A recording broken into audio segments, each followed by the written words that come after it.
अभी रिसेंटली मेरे पास में काफ़ी सारे रील्स आ रहे थे भजन क्लबिंग से related and I think this is the best thing that can happen to India. और ये मैं सिर्फ रिलीजियस पर्सपेक्टिव से बात नहीं कर रहा हूँ, ये बहुत साइकोलॉजिकल एंड साइंटिफिक पर्सपेक्टिव से बोल रहा हूँ। तो अगर हम इसे साइंटिफिक पर्सपेक्टिव से देखें तो होता क्या है कि जो आपका ब्रेन होता है ना, उसमें एक फ्रंट पार्ट होता है जो कि आपके एग्जीक्यूटिव फंक्शंस को हैंडल करता है, जैसे हम फ्रंटल कॉर्टेक्स बुलाते हैं। ये आपके फोरहेड के जस्ट पीछे होता है। तो ये आपके एग्जीक्यूटिव फंक्शंस को डिसाइड करता है। बेसिकली आपको कौन सा काम करना है, कौन सा एक्शन लेना है, कौन सी बात बोलनी है या नहीं बोलनी है, ये सब आपका फ्रंटल कॉर्टेक्स डिसाइड करता है। और इसे जो ग्रो करने में हेल्प करता है वो आपकी पॉजिटिव थिंकिंग हेल्प करती है। आप कितने ज़्यादा पॉजिटिव एनवायरनमेंट में पले बड़े हुए हैं, ये डिसाइड करता है कि आपका फ्रंटल कॉर्टेक्स कितना स्ट्रांग होगा। तो जैसे हमने मूवीज़ में भी देखा हुआ है कि दो भाई होते हैं, एक बहुत ही नेगेटिव एनवायरनमेंट में पला बड़ा हुआ होता है और एक पॉजिटिव एनवायरनमेंट में। तो जो पॉजिटिव वाला होता है वो पुलिस या कुछ बड़ा बन जाता है और जो नेगेटिव में होता है वो क्रिमिनल बन जाता है। तो होता क्या है कि ये साइंटिफिकली अगर हम इसे देखें तो होता क्या है कि जो नेगेटिव एनवायरनमेंट में पला होता है उसका जो फ्रंटल कॉर्टेक्स होता है वो बहुत ज़्यादा डेवलप नहीं हुआ होता है। इस वजह से, एक्सेप्शंस की बात नहीं कर रहा मैं, जनरल बात कर रहा हूँ, जिस वजह से क्या होता है कि वो इम्पल्सिव डिसीजन ज़्यादा लेता है और इस वजह से क्रिमिनल बन जाता है। किसी ने उससे गाली दी, उसने गोली मार दी, तो वो क्रिमिनल हो गया वहाँ पर। और जो एक पॉजिटिव एनवायरनमेंट में ग्रो हुआ है उसका जो फ्रंटल कॉर्टेक्स होता है वो आपका स्ट्रांग होता है। इस वजह से वो कोई भी काम करने से पहले 10 बार सोचता है। तो एक जो सेन पर्सन है और जो इनसेन पर्सन है उसमें जो डिफरेंस पैदा करता है वो होता है आपका फ्रंटल कॉर्टेक्स।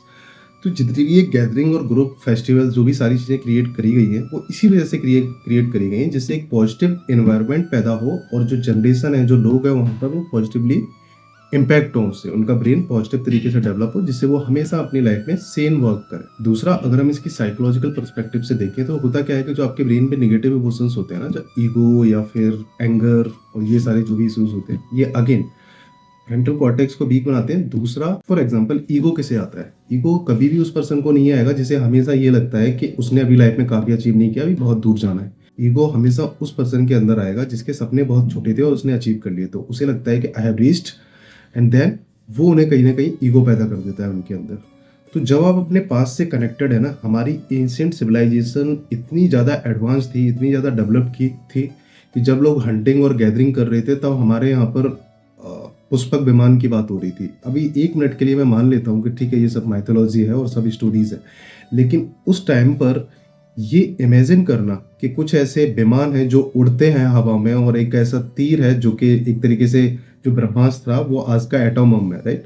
तो उस टाइम पर 5000 साल पहले, 7000 साल पहले जब भी ये बुक्स लिखे गए थे, तो उस टाइम पर ये इमेजिन करना भी अपने आप में एक बहुत बड़ी बात होती है। जहाँ पूरी दुनिया हंटिंग और गैदरिंग कर रही थी, क्या खाएं क्या नहीं खाएं वो डिसाइड कर रही थी, हमारे जो पूर्वज थे ये कहानियां लिखने में लगे हुए थे, इतनी अमेजिंग कहानियां। तो उस पर्सपेक्टिव से भी अगर हम देखें तो जब आपके पास में इतने बड़े बड़े एग्जांपल्स ऑलरेडी सेट है ना, तो एक आप सिविलाइजेशन, अभी आपको वहां तक जाने में हजारों साल लगेंगे, तो आप कभी भी इगोइस्टिक नहीं हो पाएंगे, कुछ एक दो एक्सेप्शंस को छोड़ के। ज़्यादातर जो पॉपुलेशन रहेगी वो हमेशा कुछ हायर अचीव करने की रहेगी, क्योंकि हमारे पास में एग्जाम्पल इतने बड़े सेट कर दिए गए हैं। तो एक वो नेगेटिव इमोशन से भी आपको दूर रखता है। दूसरा कि जब आप अपने पास से कनेक्ट है, जब आप अपने एंशिएंट जो भी सिविलाइजेशन थी उन पर अगर आपका बिलीफ है, तो आप हमेशा कुछ हायर अचीव करने की कोशिश करेंगे, हमेशा उनके लेवल पर जाने की कोशिश करेंगे या उनसे बड़ा करने की कोशिश करेंगे, और वो आपको ग्रोथ देता है लाइफ में, राइट? क्योंकि अपने एग्जाम्पल्स आपके पास में इतने बड़े बड़े सेट है।